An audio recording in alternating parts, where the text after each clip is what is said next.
कभी कभी जीवन में ऐसी कहानी मिल जाती है जो हमारे जीवन को अंदर से हिला कर रख देती है। मैं भी कुछ ऐसी ही कहानी ढूंढ रहा था जो सिर्फ शब्दों से बयां ना हो, जो महसूस किया जा सके, और तब मुझे मिले प्रेमानंद महाराज जी। मैं हूं शुभम पांडे और आज मैं आपको ऐसे ही संत के जीवन में ले जाना चाहता हूं जिन्होंने सब कुछ अपने काफी छोटी सी उम्र में छोड़कर भक्ति का दामन पकड़ लिया। और आज भी अगर आप उनकी आंखों में देखें तो हो सकता है आपको राधा रानी के दर्शन हो जाए। ऐसा प्रेम जो बोलता नहीं पर आपके अंदर कुछ तोड़ देता है ताकि आपको कुछ नया बना सके। चलिए जानते हैं उनकी पूरी कहानी। पूज्य महाराज जी का जन्म एक विनम्र एवं अत्यंत सात्विक ब्राह्मण परिवार में हुआ था और उनका नाम अनिरुद्ध कुमार पांडे रखा गया। उनका जन्म अखरी गांव सरसों ब्लॉक कानपुर उत्तर प्रदेश में हुआ था। उनके दादा एक सन्यासी थे और घर का समग्र वातावरण अत्यंत भक्तिमय था, अत्यंत पवित्र और शांत था। उनके पिता श्री शंभू पांडे एक धार्मिक व्यक्ति थे और बाद के वर्षों में उन्होंने संन्यास ग्रहण कर लिया। उनकी माता श्रीमती रमा देवी अत्यंत धर्मपरायण थी और सभी संतों का बहुत सम्मान करती थी। दोनों नियमित रूप से संत सेवा और विभिन्न भक्ति कार्यों में संलग्न रहते थे। उनके बड़े भाई श्रीमद् भागवतम के श्लोकों का पाठ करके परिवार के आध्यात्मिक आभा मंडल को बढ़ाते थे। पवित्र पारिवारिक वातावरण ने उनके भीतर छिपी आध्यात्मिक चिंगारी को प्रज्वलित कर दिया। इस भक्तिमय पारिवारिक वातावरण के कारण महाराज जी ने बहुत छोटी उम्र में ही विभिन्न प्रार्थनाएं चालीसा पढ़ना शुरू कर दिया। अब वे 5वीं कक्षा में थे तब उन्होंने गीता प्रेस प्रकाशन श्री सुख सागर पढ़ना शुरू किया। इस छोटी सी उम्र में ही उनके मन में जीवन के उद्देश्य पर सवाल उठने लगे। उनके मन में ये विचार आया कि क्या माता पिता का प्यार शाश्वत है, और अगर नहीं तो फिर क्षणिक सुखों में क्यों उलझा रहना। उन्होंने स्कूल में पढ़ाई और भौतिक ज्ञान प्राप्त करने के महत्व पर सवाल उठाया और ये भी कि ये उनके लक्ष्य को प्राप्त करने में कैसे मदद करेगा। जवाब पाने के लिए उन्होंने श्री राम जय राम और श्री कृष्ण गोविंद हरे मुरारी का जाप करना शुरू कर दिया। 9वीं कक्षा तक पहुंचते पहुंचते उन्होंने ईश्वर की ओर ले जाने वाले मार्ग की खोज करते हुए आध्यात्मिक जीवन जीने का दृढ़ निश्चय कर लिया। इस महान उद्देश्य के लिए वे अपना परिवार छोड़ने को भी तैयार थे। उन्होंने अपनी मां को अपने विचारों और निर्णय से अवगत कराया और मात्र 13 वर्ष की अल्प आयु में एक दिन प्रातः 3 बजे महाराज जी मानव जीवन के सत्य को उजागर करने के लिए घर से निकल पड़े। महाराज जी को नैष्ठिक ब्रह्मचार्य की दीक्षा प्राप्त हुई। उस समय उनका नाम आनंद स्वरूप ब्रह्मचारी रखा गया। इसके पश्चात उन्होंने संन्यास स्वीकार किया। महाकाव्य की दीक्षा ग्रहण करने के उपरांत उन्हें स्वामी आनंद आश्रम नाम प्रदान किया गया। महाराज जी ने देह चेतना से ऊपर उठने के लिए कठोर सिद्धांतों का पालन करते हुए पूर्ण त्याग का जीवन व्यतीत किया। इस दौरान उन्होंने अपने जीवन यापन के लिए केवल आकाश रीति को ही स्वीकार किया, जिसका अर्थ है बिना किसी व्यक्तिगत प्रयास के केवल ईश्वर की कृपा से प्राप्त होने वाली वस्तु को ही ग्रहण करना। एक आध्यात्मिक साधक के रूप में उनका अधिकांश जीवन गंगा नदी के तट पर बीता, क्योंकि महाराज जी ने आश्रम जीवन को कभी स्वीकार ही नहीं किया। बहुत जल्द ही गंगा उनकी दूसरी मां बन गई। वे भूख, कपड़े या मौसम की परवाह किए बिना गंगा के घाटों में घूमते रहते। कठोरतम सर्दियों में भी उन्होंने गंगा में 3 बार स्नान करने की अपनी दिनचर्या को कभी नहीं रोका। वे कई दिनों तक निराहार रहते थे और उनका शरीर ठंड से कांपता रहता था, लेकिन वे प्रभु के ध्यान में पूरी तरह से लीन रहते थे। महाराज जी को निसंदेह ज्ञान और दया के प्रतीक भगवान शिव का आशीर्वाद प्राप्त था। फिर भी वे एक उच्चतर उद्देश्य के लिए प्रयास करते रहे। एक दिन बनारस में एक वृक्ष के नीचे ध्यान करते हुए श्री श्यामा श्याम की कृपा से वे वृंदावन की महिमा की ओर आकर्षित हुए। बाद में एक संत की प्रेरणा से उन्हें स्वामी श्री राम शर्मा द्वारा आयोजित एक रासलीला में शामिल होने के लिए प्रेरित किया गया। उन्होंने 1 महीने तक रासलीला में भाग लिया। सुबह वे श्री चैतन्य महाप्रभु की लीलाएं और रात में श्री श्यामा श्याम की रासलीला देखते थे। 1 महीने में ही वे इन लीलाओं में इतने रम गए कि इनके बिना जीवन की कल्पना भी नहीं कर सकते थे। ये 1 महीने उनके जीवन का निर्णायक मोड़ साबित हुआ। बाद में स्वामी जी की सलाह पर और श्री नारायण दास भक्तमाली जो उनके मामा जी थे, उनके एक शिष्य की मदद से महाराज जी मथुरा जाने वाली ट्रेन में सवार हो गए। उन्हें तब ये पता नहीं था कि वृंदावन हमेशा के लिए उनका दिल चुरा लेगा। महाराज जी वृंदावन बिना किसी परिचित के पहुंचे थे। प्रारंभिक दिनों में उनका दैनिक क्रम वृंदावन परिक्रमा करने और श्री बांके बिहारी जी के दर्शन करने का होता था।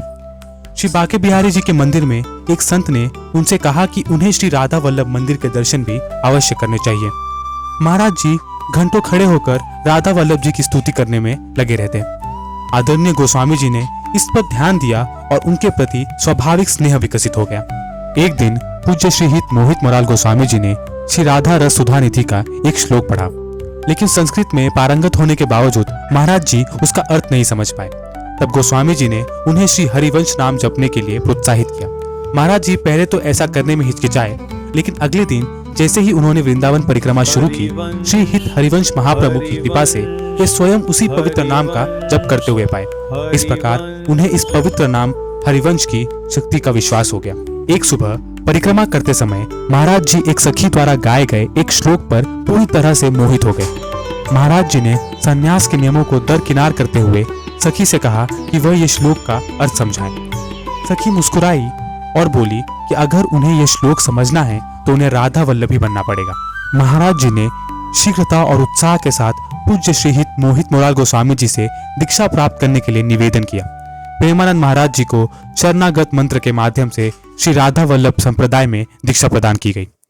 कुछ ही दिनों पश्चात पूज्य श्री गोस्वामी जी के आग्रह पर महाराज जी ने अपने वर्तमान सदगुरुदेव पूज्य श्री हित गौरांगी शरण जी महाराज से भेंट की। महाराज जी 10 वर्षों तक अपने सदगुरुदेव की सेवा में लगे रहे और बड़ी लग्न से उनकी सेवा की तथा उन्हें जो भी कार्य दिया जाता उसे पूरी विनम्रता से पूरा करते रहे।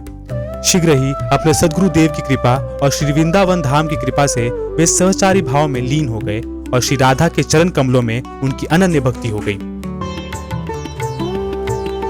आज के दौर में जब ज्यादातर युवा सोशल मीडिया, तनाव और भ्रम के बीच में उलझे हुए हैं, ऐसे समय में श्री प्रेमानंद जी महाराज जैसे संत एक मजबूत आध्यात्मिक स्तंभ बनकर उभरे हैं। चलिए जानते हैं कैसे।